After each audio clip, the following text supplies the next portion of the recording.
Hello, good morning, everybody. Good morning, Women at Work members and everyone else who is joining us. I'm Sarah Tracy. I'm the senior editor of Women at Work and features editor at the Times Union. We are very excited to have you join us for our last breakfast of 2020. I mean, we are seeing off 2020. I feel like a lot of people are excited to have 2020 in their rear view. But not before this breakfast, because I'm very excited for us to be hosting Leola Edelin of the Renaissance Albany Hotel and Bethany Friday from Sunhee's Farm and Kitchen in Troy, who will be talking with us a little bit more about the hospitality industry. And what a great way to end 2020 with these two fabulous speakers. But before we get to that, there are a few things that we want to say, including thanking our corporate partners for Women at Work. We would not be able to do the work that we do without our corporate partners, and those are the College of St. Rose, Godfrey Financial Associates, the Community Loan Fund of the Capital Region, Brand 21, Frank Adams Jewelers, Palette of Saratoga Springs and Schenectady, BST and Company, and Bank of America. Bank of America is also the presenting sponsor for our breakfast series. So to give us a few words of welcome, we have Kevin Cordella, Vice President of Global Commercial Banking for Upstate New York. Kevin, thanks so much for joining us today. Great, thank you, Sarah, and good morning. Welcome, everyone. I'm so happy to be here this morning and to close out the 2020 Women at Work season with all of you. As Sarah said, my name is Kevin Cordella, and I'm a local relationship manager for Bank of America's Global Commercial Banking team here in Albany. So before we begin, I just want to take a moment to wish you all a wonderful holiday season. I hope that you and all those important to you remain safe, healthy, and happy as we continue to adapt and push forward during this unprecedented time. Additionally, I'd like to recognize Women at Work and all of the effort their team has put in to deliver such an incredible breakfast this year. And I'm also thrilled to announce that Bank of America will be continuing on as a presenting sponsor for this series next year. And while we're very proud to continue that sponsorship, I don't want to skip ahead until next year just yet. This morning, we have a great program where we'll hear firsthand from our Women Who Lead speakers as to how the hospitality and restaurant industries are meeting head-on countless unexpected challenges that have arisen this year. So with that, I have the pleasure of introducing two local leaders from within those industries. The first being Leola Edelin, who has spent her entire career in customer service and hospitality, working for various hotels across the country, and who joined the Renaissance Albany Hotel as general manager in 2015. During her career within the hotel industry, she has worked her way from server to management, a career path that has aided her in understanding the full breadth of the industry. Leola has also had several key mentors along the way, surrounding herself with a strong network who have helped her through various challenges and opportunities she faced. It's also worth noting that Leola has always aimed to expand her knowledge and learn about aspects outside of her job description to further grow and make herself more valuable. Our second speaker, Bethany Friday, started at Sunhee's Farm and Kitchen about a year ago as part of their Emerging Entrepreneurs Fellowship Program. During this time, she quickly advanced and is now a proud member of the management team at Sunhee's, overseeing aspects of the business operations and adult education programs. Bethany joined Sunhee's after working abroad in Turkey, where she taught English and other life skills, an experience that has no doubt aided her in her ability to be flexible and advance Sunhee's adult education programs. Needless to say, hospitality in the truest definition of the word is an integral part of Bethany's work in providing services and skills to others.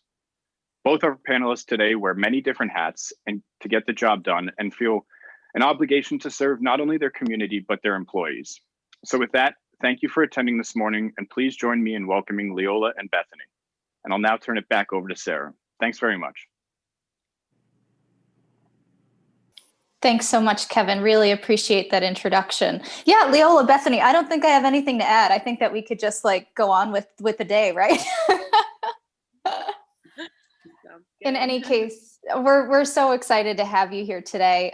Really, really appreciate it. And I'd love if we could just get started by introducing both of you a little bit more to our audience. So Leola, how about you get us started and tell the folks what you do with the Renaissance Albany Hotel? Hi, good morning, everyone. Leola Edelin, General Manager at Renaissance Albany Hotel. What do I not do these days? in light of the pandemic. I don't think there's a role in this hotel that I was just having that discussion the other day that I haven't done. Engineering, I haven't fixed anything yet.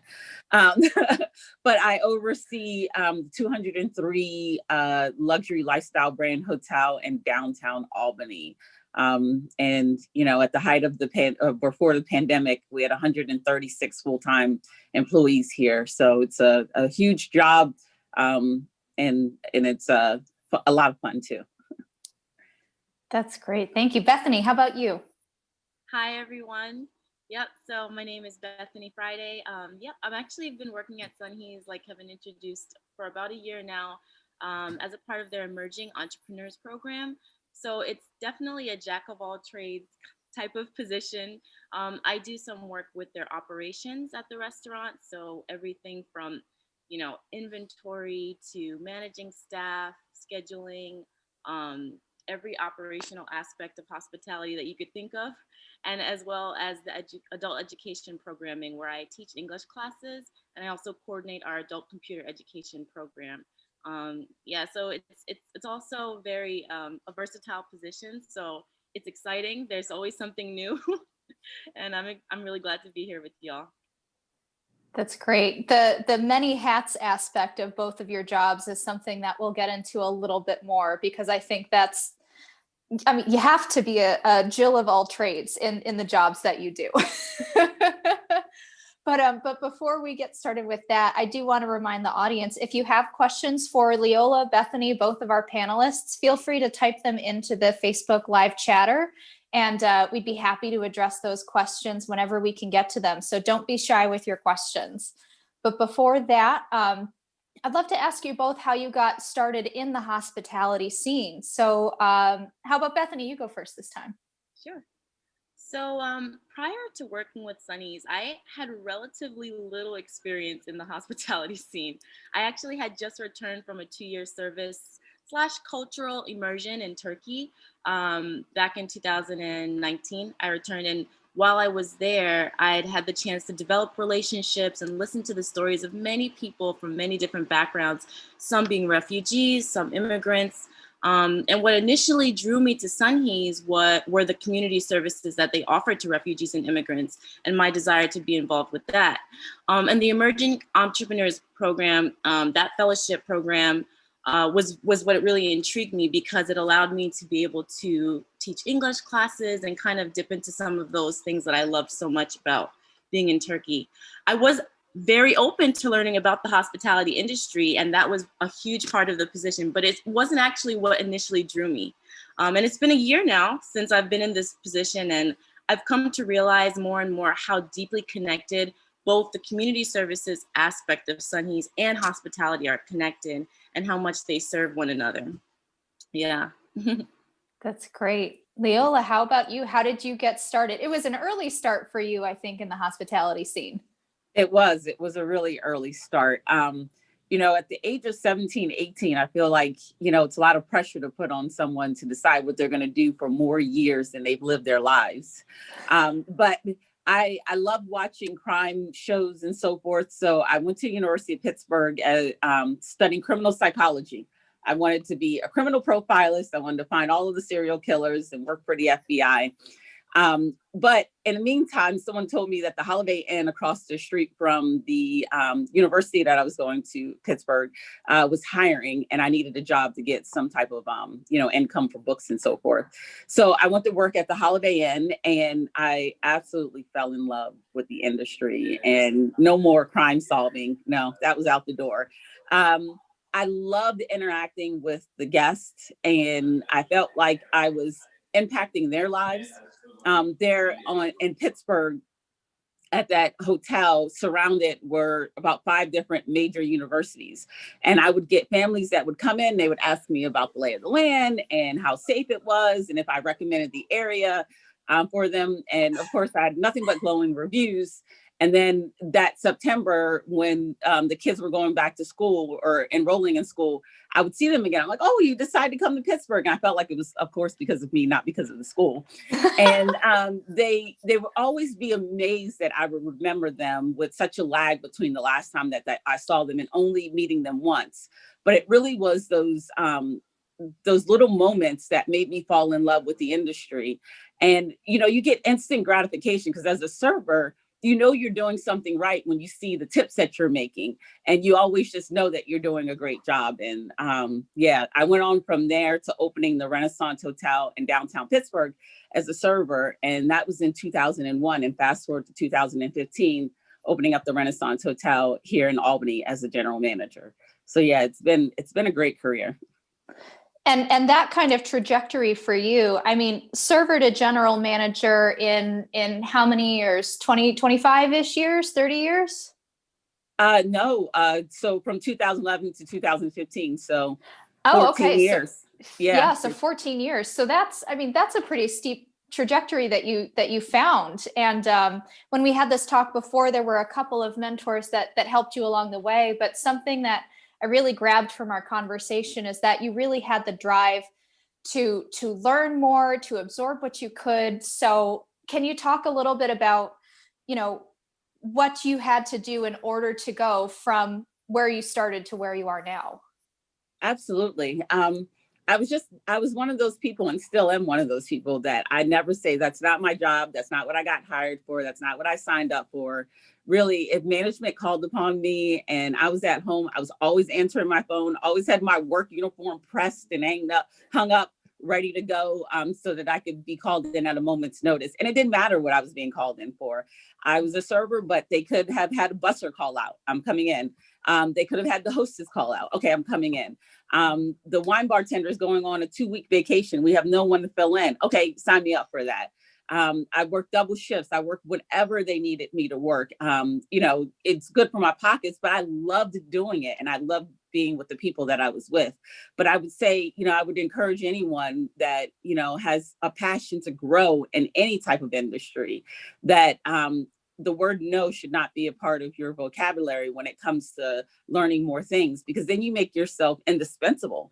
And now it made me also learn all of those positions that eventually I would be responsible for overseeing, right? So I had an inside knowledge as to those jobs, and I was able to help people in their roles because they were positions that I had already done. That's great. Yeah, Bethany, you're nodding your head. I feel like you completely get where Leola is coming from. And so I'd love to talk with you a little bit more.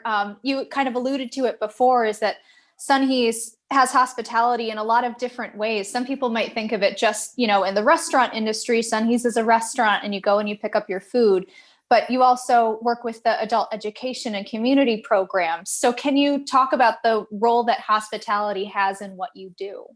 Yeah, sure. So yeah, like you mentioned, there's a lot of different aspects to what we do here at Sunhee. So on the one hand, we are a restaurant, and that's the face that most of the public knows us. We're Sunhee's Farm and Kitchen. We sell amazing Korean food, if I might add. And so, but on the other hand, we do have this whole other aspect of Sunhee's, which is providing services, right, to the community and immigrants in particular and refugees. And so hospitality is needed for both of these areas. There's so many learning moments or opportunities, if you would, that take place outside of the English classroom. And, you know, we believe that education should be tied to everything. So, for example, with our customers, right, it's education that we like to provide in the form of even providing a simple menu, right? We want to invite people into Korean culture. We want to invite them into who we are. And so our menu is very simple. It's easy for everyone to understand, even if you've never had Korean food before. We have a combination of English and Korean words, and we're always willing to answer questions when people ask us, what is this or what is that? What's this ingredient, right? So, and that even starts with the education of our staff when we onboard people. It's just kind of meeting people where they are. Even in the form of events, you'll see education deeply involved in, like, you know, kimchi workshops, right? So this is a way that we can invite people to understand this aspect of Korean culture, for example. And even, I would even say, in the restaurant itself, it's a space of like cultural learning and cultural exchange. We have people that work in our kitchen from Burma, from Togo, you know, I have to throw the Caribbean aspect in there, and American culture, Korean culture, of course. And so we learn from each other all the time. But hospitality, I think at its core is really generosity and courtesy that's shown to those who are far from home, even when we ourselves are not. And so I think that with that in mind, we want everyone that walks through our doors to feel like welcomed, right? To feel like there should be there, not feel out of place. And that starts with our staff. And of course, it extends to everyone that we serve as well. That's great. That's great. And both of you, in the last few minutes have talked about the multiple hats that you have to wear to do your job, to get your job done and complete the mission that you have for your businesses. So how do you find it best to prioritize what tasks you have going through your day to day? Feel free, whoever wants to join in first can join in. All right, so I'll take the leap on this one. So as a general manager, my primary job has to do with a lot of things that's sitting at my desk. So for me, it was really important, especially in the beginning of the pandemic. I was so afraid that I was going to get sick, and I was the end all be all, the only one that could take care of many of the paperwork and high level aspects of the operation. So for me, the first priority was to get other people trained and some of the things that I can do where it's not confidential and I can have someone take some of my workload. So that was the first priority for me, because then that freed me up to be in the operation where I was most needed at this time. And now there are some things that are confidentially that I only can do, and there's hard deadlines on those things. So for those, they take the priority. So like today's Wednesday, I have to do payroll and it's due by 3:00. So I know that I have to carve out certain time to sit at my desk to be able to concentrate, not have any distractions, and be able to successfully take care of that. So for the things that have the hard deadlines, that's when I know I'm going to have to work maybe a longer day or an extra day of the week to make sure that I can be in the operation when I need to, and then take care of what I need to do at my desk. And then once you're thrown in the operation, really, you prioritize, I feel like minute to minute, because you got the guests, you have the employees, you've got, our home office, corporate, Marriott, everyone's coming after you, trying to seek your attention to be able to accomplish what they need to do, throughout the course of the day. Definitely. And I can definitely relate to Leola when she talks about that minute to minute prioritization. That's something that's definitely developed over time. And even myself, I'm still learning that skill set. But it's been a learning process for sure, because as I've been talking about, there's just so many different things that we juggle here. There was a time I remember I had to learn very quickly when it came to teaching English classes and then jumping to a shift in the restaurant. Sometimes I'd let the English class run over a few minutes, and I learned very quickly, absolutely not, because the English classes cannot exist without the restaurant, right? So that's why it's always operational. Like the operations aspect of what we do is so imperative. And so those are the things I tend to prioritize, as Leola was sharing as well. Whatever we need to do to deliver quality service and a quality experience to our guests, that's the thing that comes first. And even with the Jill of all trades reference, it's so real when it comes to prioritization. If the bathroom gets locked, I remember one time there was the bathroom door that got locked from the inside. Oh, great. Oh, good. Fun. Yeah, it was wonderful. It really was. And so everything stopped, right? Because we can't function and not have a bathroom for our guests to use. And we had to YouTube whatever we needed to do. I'm not, that's not my specialty area. It's none of our specialty area there, but we figured it out, right? If something needs to get cleaned, if the dishwasher calls out, we have to be ready to jump in at any time and even learn things on the spot. Whatever it takes to be able to deliver that quality service and experience to our guests.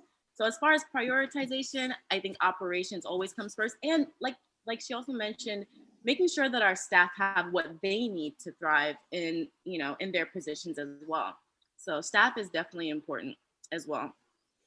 That's great. Leola, do you have anything to add on to Bethany? I mean, talking with both of you even before this, I feel like there were so many parallels to what you both do. Yeah, no, I mean, I think between the two of us speaking, she, the points that I was like, oh, well, maybe I should have mentioned that. She definitely nailed it. Fantastic. Well, we are getting some questions from our Facebook Live feed. And again, I'd encourage anybody who's watching, if you have questions, feel free to throw them in the chat. One of the questions that we have is, as Black women, as Black women in the hospitality industry, what barriers have you had to overcome or are working to overcome? All right. Yeah, it's a big question. It's a big I was question. going to say, take a minute if you need. I guess I never really looked at that as a barrier. I grew quite quickly in this industry. 15 years might seem like a long time, but it's a really short time to achieve a general manager position. And so the first thing, one of my best kept secrets, I think people would tell you, is my age. Because early in the industry, I was 21 as a manager running a multi-million-dollar operation. And people would say to me, I've forgotten more than you will ever know at this point in your life, So that was like one of the barriers that I really had to get over. So I always kept my age a secret because I didn't want people to know how young I was. Imagine that. Usually you don't want people to know how old you are. I didn't want people to know how young I was. And I was in Atlanta when I really was hitting the peak of my career. And at that point, Obama had just taken administration. And so for me, in that hotel, I was the first African-American leader in that hotel. And people looked at me as their Michelle Obama. When you look at the majority of your staff that looks like you, and they haven't had a leader that looked like them, they really embraced me and wanted to see me be successful. So I look at the color of my skin as really something that really helped me grow in my career, because where I could have failed, they really propped me up and said, we won't let you fail. Yeah, that's really great. Bethany, anything to add? Yeah, and I think I'd agree that sometimes I don't really think of, I mean, I know that I am a Black woman, but I don't really see the barriers so much as, maybe because I'm Black, but maybe my lack of experience in the hospitality industry. And, there could be a person that maybe thinks, oh, maybe, as a woman, this is the industry that I should be in at the same time, right? So our guests, our customers are wonderful. Every once in a while, someone might kind of treat you in a way that's like, I wonder. And it just so happens that all of our staff happen to be women for the most part. It's a complete coincidence. But at the same time, it's empowering to see that regardless of, where we come from, our gender, we are very independent, and we're able to address all of these aspects of a local business that is, it's lucky. We're very lucky to be thriving right now. As far as barriers, again, as a woman of color, I would say that it's just always being at your best. I wouldn't say that it's a barrier, but it is something that I keep in mind, just given the world that we live in, always being ready to go above and beyond, and to kind of, as an individual, just hit the standard, but even more. Because, and I think that's something that maybe a lot of women of color can relate to. It's definitely a necessity, and you want to do it for yourself. You also have in mind that maybe there can be a perception, silent one, that you may not be able to, and that just kind of motivates you more to give everything. Yeah, I would echo that. I never can take my foot off the gas, that's for sure.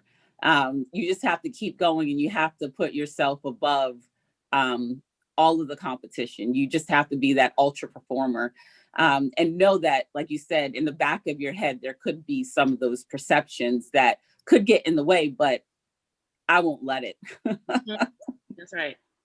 I love it. That's great. That's great. And a few of the other questions that we're getting is actually the next question I had on my list. I feel it's unavoidable, particularly with the hospitality industry right now, and it's COVID. we've brought it up already before. So I'd love for each of you to talk a little bit about the challenges that your jobs and your industry has seen in COVID, and how you've tried to work through them or overcome them. Yeah, I can start on this one. So I would say that yeah, COVID definitely hit, I would say, the world by surprise. But one thing that, again, I think our staff at Sunhee's, we were anticipating the moves that we would have to make to stay open.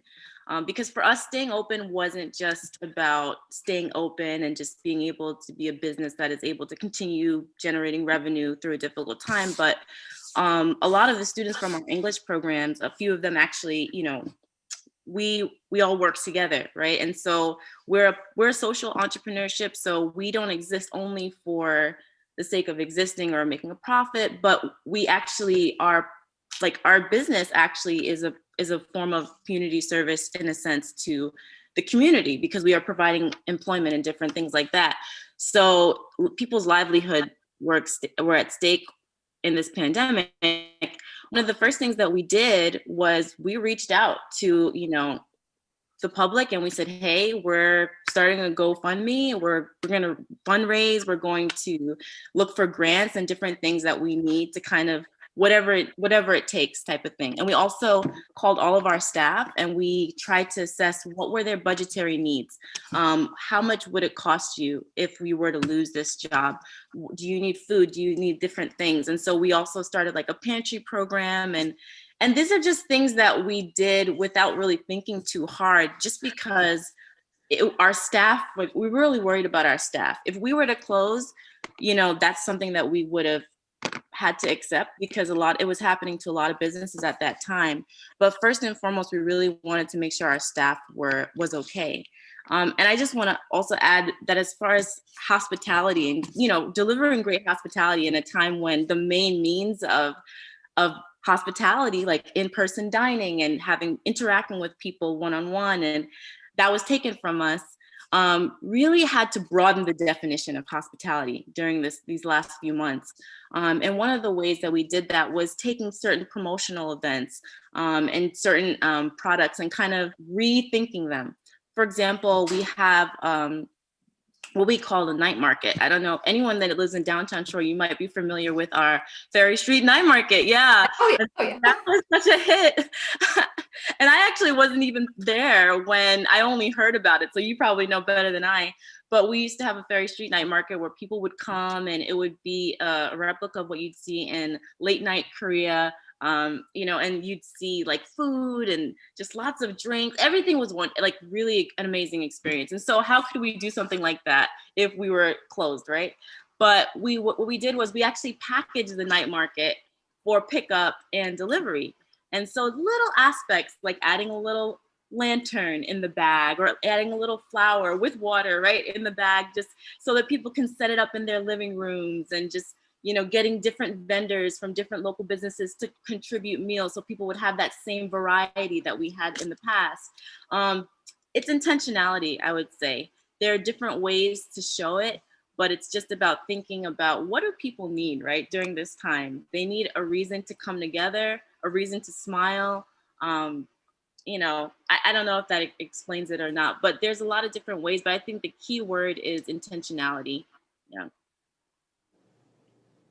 Yeah, there's so many things about that just make me shake my head. Yes. We're in the hospitality business, and we are the hardest hit because, for hospitality, it's hugging, it's shaking hands, it's kissing, it's being close, it's being intimate. That's what we do. And that's the reason why our industry, many other reasons, but why our industry was like the hardest hit, because all of that stuff, no more. You meet people, I want to go and shake their hands. I want to, like, after I had a good interaction, I want to hug them. And now it's like, no, you can't do any of that. So it's difficult. But I think having a food and beverage background, I think Bethany touched on that, really huge. You have to be able to think outside the box when you're in food and beverage. You can change the way you set the dining room every day, and the customer will be like, oh, that's great. But in the rooms division, when you run a hotel, you can't change the way that you make up the bed. You can't change the way that you check people in. So I think that being in the food and beverage industry and having that has helped me be able to reimagine and rethink what we can do on the hotel standpoint and be able to pivot when it's so crucial. Because if you still do things the way that you were doing them before the pandemic, you're not going to be successful in this environment. And so really it is looking at what other industries are doing, what other hotels are doing, and really capitalizing and stealing their ideas.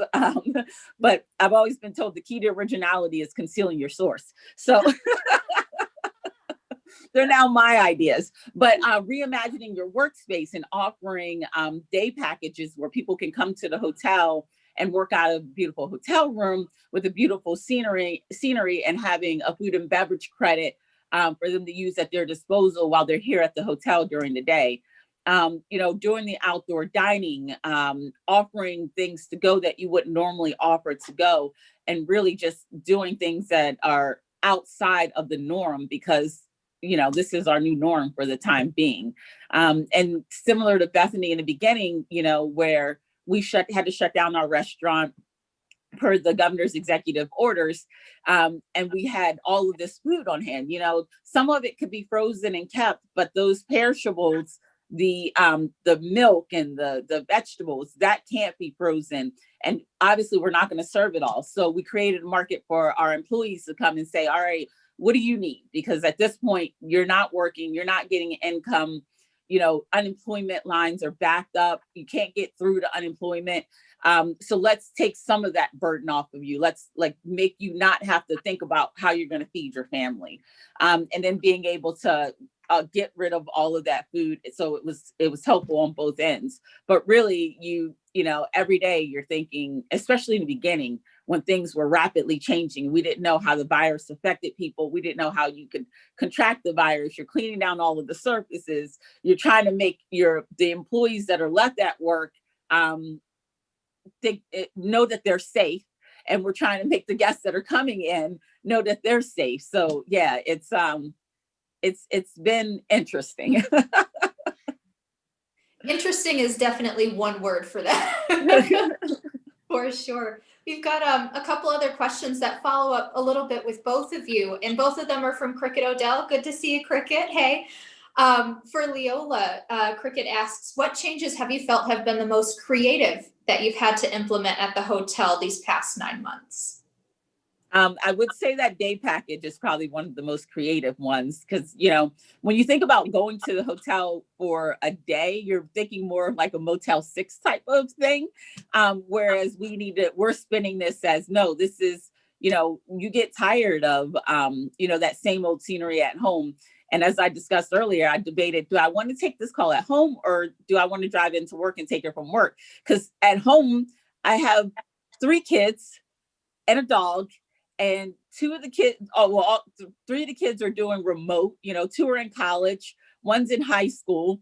And so trying to juggle that and be on a conference call or to get paperwork done can be difficult to do in your setting at home, right? So I think that was one of the most creative things that I could think of, on the room side. And then in food and beverage, I mean, the plexiglass barriers at the bar, the outside dining and being able to pivot tables inside and outside to make the guests feel as comfortable as you could make them feel. Or having a large reservation of 8 people and they want to be set at a table social distance. I'm like, I'm not sure how we're going to pull this off, but we'll figure out a way to make it work. But yeah, it's every day I feel like there's a task that someone puts on my plate that says, how are you going to accomplish this one today? And you've come out the other side. Yes. That's great. And Cricket has a question for you, Bethany. So how has COVID impacted your ability to continue the educational aspect of your work that you're doing at the restaurant? And has the number of participants increased since COVID happened? So I'd love for you to talk about that. Yeah, sure. So again, early on when the pandemic first began, we switched all of our in-person classes to Zoom. And so that was quite the transition because, of course, you know, not everyone at that point, especially was familiar with how to use certain technologies that kind of made help life to go on in that way. But we were able to, you know, train our students, existing students, how to do that. And so everything moved to Zoom. What was interesting was that our class sizes drastically increased and are continuing to increase because a lot of the barriers to certain people coming to English class in person were removed due to COVID. And so now we have a lot of, you know, stay-at-home moms that are not working and they have the ability to join on Zoom, but didn't have the transportation, for example, to get to downtown Troy for classes. And so we find that our classes are definitely, they're thriving now. It was definitely a learning process for the teachers. You know, how do we manage this thing? Even now we're doing a meeting on Zoom and, you know, it's like we got everything down pat, but maybe it wasn't like this in the beginning. So yeah, the education program completely changed to Zoom. And I think that one thing that is notable is that it's been actually quite a highlight for all of us, like the teachers and students alike. Coming and meeting at 3 o'clock every day is just like, it's our chance at having community, you know, in a world that's now become very isolated for a lot of people. I remember one time, I think maybe I was teaching a class and maybe I was talking for a little too long that day. And then we finally had an opportunity to do like group conversation. And one of the students said, you know, we should talk more because this is the only time that we get to see each other and we just want to spend time together. You know, it was really sweet. It was like, yeah, we are here to learn English, but actually one of the deeper purposes is like just having a space where we can be together, right? And so I would say that the English classes have been really, they've changed, but they've been thriving in the last few months. That's one of the highlights, I would say. So I have a follow-up question for that, Bethany. So after the pandemic, do you feel like you'll continue classes with Zoom?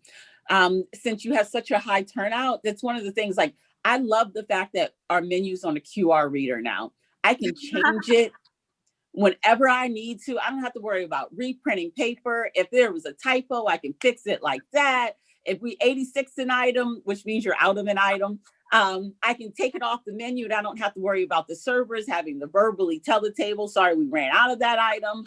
Like, I just think that some of the things that have come out of this pandemic are things that need to continue to happen. So do you think that you'll do the English classes via Zoom continuing forward? Yeah, no, that's a great question that a lot of our students, exact same question that a lot of our students are asking, especially the ones that live a little further away. Are we still going to be able to come to class? And the answer is, yeah, we're going to find a way to make it happen. There's now there's technology that already existed, but like you mentioned, now we're learning how to really maximize it and use it to our best of our ability. We're going to probably try to, in this very room, have classes that are in person and virtual, so that those students who are not able to attend in person, that they can continue to do so. Perfect. And Leola, how about you? Are there any kind of changes that you've made because of COVID, the pandemic, that you will keep on, you know, once we hopefully see the light at the end of this tunnel? Well, the QR code thing is the one that I mentioned. I mean, it's green. Everyone leaves, doesn't leave home. Most people, at least, don't leave home without a cell phone or some type of means of communication. And even if you don't have an active plan, we have free Wi-Fi, so you can jump on and be able to access our menus quite easily. But that, to me, and it saves so much time and effort, like worrying if you presented the right menu, or again, if you have those items in stock. So now, you know, sourcing things can be a little difficult these days. And so when you run out of item or you have a very limited supply, it's so easy to change things on demand. Definitely. Yeah. All right. So one question I had, a follow-up with you, Leola, that Bethany kind of touched on was interactions with other employees within the business and how you kind of keep that sense of community together. So how have you done that with the employees at the Renaissance Albany Hotel? So we have a really tight, small staff here. So my goal was to make sure that I was keeping in touch with the staff that's not here. So when the restaurants started to reopen, and I was also wanting to do some research to see how people were adapting to this new world, I made lunch and dinner appointments with the staff to take them out because I wanted to see, what was going on with their lives. I want to make sure I keep in touch because when we get ready to ramp things back up and restaff, I want to make sure that our A players are available and ready to come back to work. And I want them to know that they're still part of our family, even if they're not here at home. Definitely. I'm sure. And I'm sure that, you've both mentioned, the markets that your businesses have set up to help those employees and all of that. And I'm sure there's an amount of gratitude there that comes from the employees, even if they're not able to work with you on the day to day, but that they still feel like they're valued. Yeah, I've always believed that our most important asset are our employees, and just as you invest in your property, you have to invest in your people, because it's the same thing. They get tired and worn out. And if you're not keeping them in high spirits, just as if you're not doing preventative maintenance on your property, it could fall apart. The same with your relationship with your people. So we've always had great programs to make sure that our staff knows that they're appreciated. So this was just turning it up an extra notch to make sure that they know that even though they're not in front of me, that they're always on my mind. Yeah, great.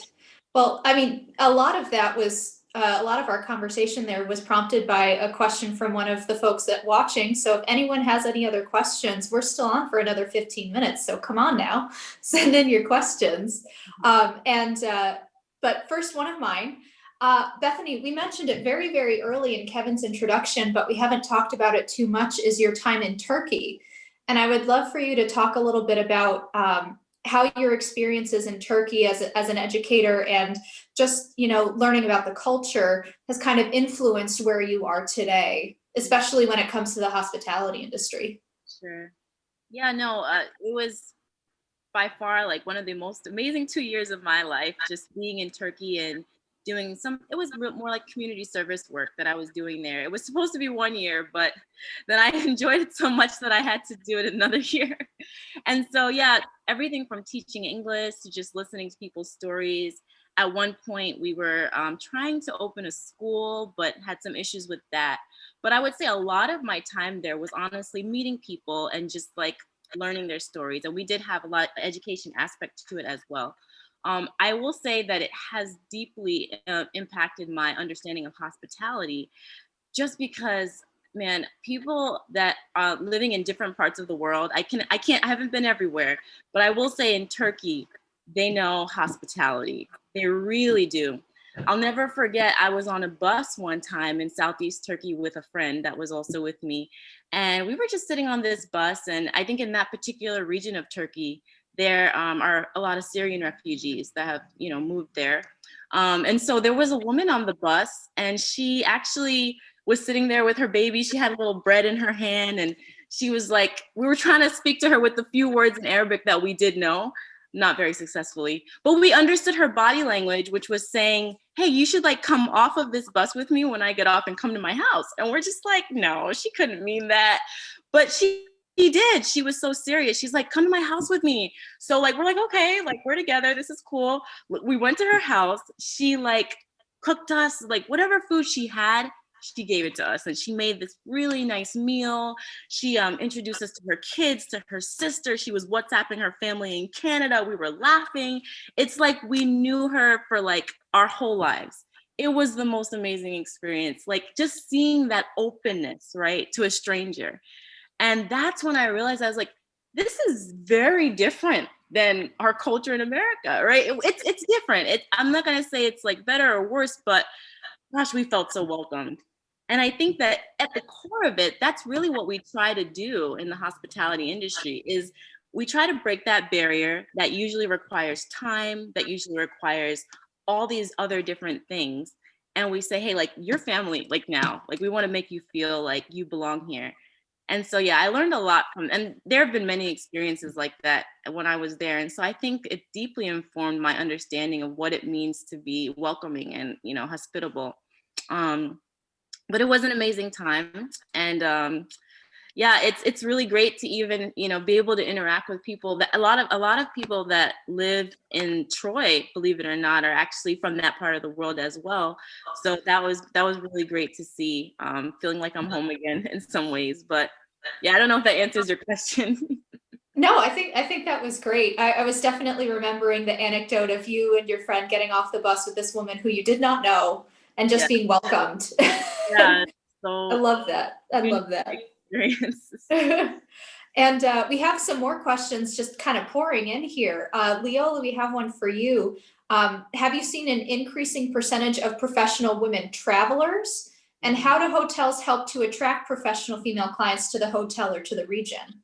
And that's from Betty. Thank you, Betty, for the question. Okay. We haven't necessarily seen an increase in one demographic over the other. And our priority is to make sure that everyone feels like they're safe at the hotel. And one of the things that we haven't cut back on and would never is our security. We have over 80 cameras that cover the entire property, so we know what's going on at every facet.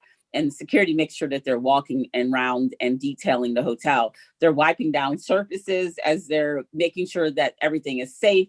They're wiping down every guest room door handle and peephole, and just, again, making sure that everyone who's coming in the hotel knows that we've got eyes on the hotel, so we know what's going on, because it can sometimes seem a little bare, and it seems like there's no one in the hotel, but that's not the case. They're just all in their guest room because they're not socializing in the lobby or in the restaurant like norm. So we want to make sure definitely that people know that there is someone here and that they are safe. That's great. That's great. There's a question here from Tarasha McCoy that I'm going to turn a little bit because it is really just geared toward the hotel approaching the holidays and having holiday parties. But I think I can open this up to both of you. Are there any unique opportunities that either of your businesses will offer through the holidays to keep people kind of in the loop? It's difficult because, again, hospitality, we want to throw parties. We want to, the first year that the hotel was open, I threw a holiday party. It was like, meh, like not a lot of people showed up, but I'm a dancer. I love to have fun. I love to give away cash money. I love to give away big prizes. And so the next year, it was like all the hype. People were like, new hires were going, I know that I just started here and I want to go to the party. How do I get to the party? And as the years have gone, the party has just gotten bigger and bigger and bigger. But this year we can't do that. So, we try to find another way, again, to make sure that our staff feels appreciated. But then we also, have to recognize that we're in a pandemic right now and that we can't promote parties and gatherings and having fun. And unfortunately, with the governor's restrictions saying you can't have more than, 10 people in your house, a lot of people don't feel comfortable then even having 50 people in a social gathering at a hotel if they can't have more than 10 people at their house. Now, the reality of the situation, the reason why he's capped it at 10 people is because what safety protocols have you implemented in your house? The governor has strict protocols for what we have to do in hotels and in restaurants and stores and everything, right? So he knows that we're going to be wearing masks, we're sanitizing everything. And so it is safe to have those 50 people gathering in our hotel because we're going to social distance and make sure that you're safe. And so our message really is that it is still safe to come out and have those small gatherings because we are going to make it safe. Sure. Bethany, how about at Sunhee's? Yeah. Well, yeah. And to add to that, I think that it's true that we are definitely the community at Sunhee's. We really like to have a good time for sure. And we like to, be together and do things like, especially around this time of year. But again, because it is the pandemic and there's just so much going on and just so much we're trying to stay ahead of, we might need to kind of rethink how we're going to create community at this time of year. I'm not really sure how exactly we're going to do that yet. We're definitely taking it one day at a time. As of right now, we're not actually open for indoor dining, but we do have a heated space in our outdoor patio. And so we're trying to find creative ways to utilize that space and yeah, maybe potentially opening things up for staff, maybe potentially indoors. But as of right now, we don't have any plans for opening larger gatherings inside. Yeah, it's just kind of going with the flow at this point and whatever the pandemic kind of throws at us, isn't it? That's right. That's right. Right. Right. Leola, we've got a question for you from D. Earl. As a fellow hotelier, and I am putting the French pronunciation on that, as a fellow hotelier, are you focused on a quarterly strategy for 2021? And if so, when do you see things starting to stabilize? Oh, wow. I think we're not going to see any stability in 2021, unfortunately. And it's difficult to do a quarterly strategy when you don't know what's happening tomorrow. And it's, you got mixed messages. The president saying that the vaccine is coming out soon. It'll be out within the weeks. And then you got Dr. Fauci saying it's going to be the end of December. And you don't know still who will take it and who won't take it. Yeah, there's a priority of who can get it first down to the last person. But I think that it's the vaccine has been so highly politicized that some people don't trust it. Some people don't, they just won't get it. So going into 2021, even though the vaccine is available, will most of America be vaccinated and feel safe to still travel and go outside?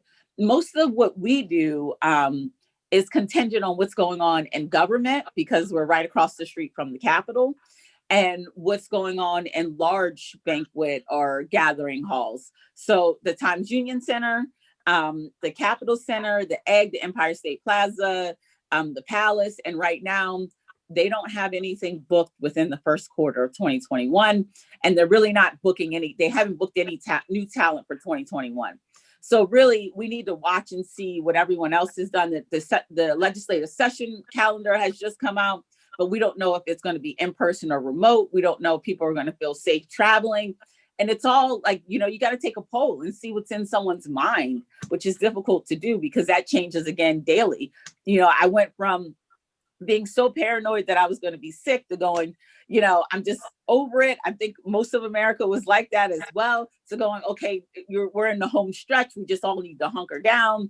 And if we all did it, then we could just get through the end of this to going, oh, when is this going to be? Oh, every day it's changing. And it's almost like that prioritization where you're changing everything minute to minute. So who knows? I definitely can't forecast out an entire quarter because again, day to day tends to change pretty drastically. Certainly. Yeah. And we've got a question that kind of ties into that I would pose to both of you. And maybe Bethany, go first. How do you envision the future of your industry? Yeah. You mean industry at large or specific? And I guess hospitality industry at large. But I'd say if you could put it through the lens of what you think Sunhee's will be doing. Yeah. Yeah, sure. I mean, I think at large, hospitality professionals, we have definitely learned that we need to always think ahead, right? Like if we didn't do that before, forward thinking is like so imperative in the times to come, regardless of whether, things change next year or not. So as far as Sunhee's is concerned, we prepared for the winter ahead of time so that even if there is a shutdown or we don't know what's going to happen, that we'll still be able to stay open. And so the goal is always to think long term, although we decided not to do indoor dining at the moment. And that's mostly because our space is a little bit tight. It's a little narrow and it's just not set up for that. We are thinking of different ways to diversify our revenue stream. For example, things that were in store that were kind of just like sitting there because people weren't coming in to shop. We're putting everything online, right? We're making it available for people to order from California or from, this part of the world so that we can begin to open our customer base a little bit more and kind of, get things rolling in a different area. We're still seeking grants and donations and just thinking ahead about how the economic climate could change. But it's a work in progress as of right now, for sure. Sure. Leola, would you like to add on to that? Where do you envision the future being? It's going to come back full swing the way that it was. At the end of the day, I think there's doctors that have even said that vacations are healthy. Like, you can't be in a good frame of mind all year long without having a vacation. And So I think true. that, so the travel is going to come back, and we've already seen it. When Marriott talks about some of our destinations that don't have state regulations, if you go Governor DeSantis in Florida, right? There's no regulations for the state as far as mask mandates, as far as occupancy levels and so forth. Our hotels in that market are doing well. If you go to Atlanta, Governor Kemp, there's no mask mandates there, and no regulations on sizes and all kind of things, right? Our hotels there are doing well. So in those markets where the government doesn't seem to really think that COVID is as important as our governor, Cuomo, which I'm thankful to be in New York, those industries are thriving. So I don't think that we're going to get to the end of this and people are going to go, I'm not going to, the people who aren't staying in a hotel are going to continue to say, I'm not staying in a hotel. I think those people are just, patriotic right now. And they're thinking about, their fellow citizens and going, I'm doing this to protect you. I'm not traveling and I'm staying at home to take care of you, not to take care of me. And when it comes time to take care of myself again, and it's safe to do it, I'm going to do it. And they're going to be at our hotel. That's fantastic. And, we're coming up to the end of our program here. And Leola, I couldn't have paid you to have a better sign off for that because this is the last breakfast of our 2020 season. We're talking about an industry that has been hard hit, and both of you have found ways to navigate it.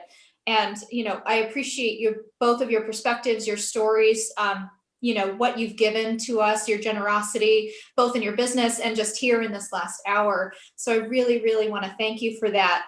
But for everybody that's watching too, I want to just say, take care of yourselves, take care of the folks that you love, especially around the holidays.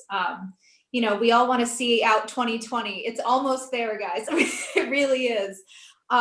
So on behalf of Women at Work, I do want to thank Leola and Bethany. Thank you so much for joining us today. I want to give a shout out again to Bank of America, the presenting sponsor for our breakfast series. We're very excited to have them join us for the 2021 season. So woohoo! And our corporate partners. So, have a great Wednesday. Thank you all so much again, and we'll see you next time.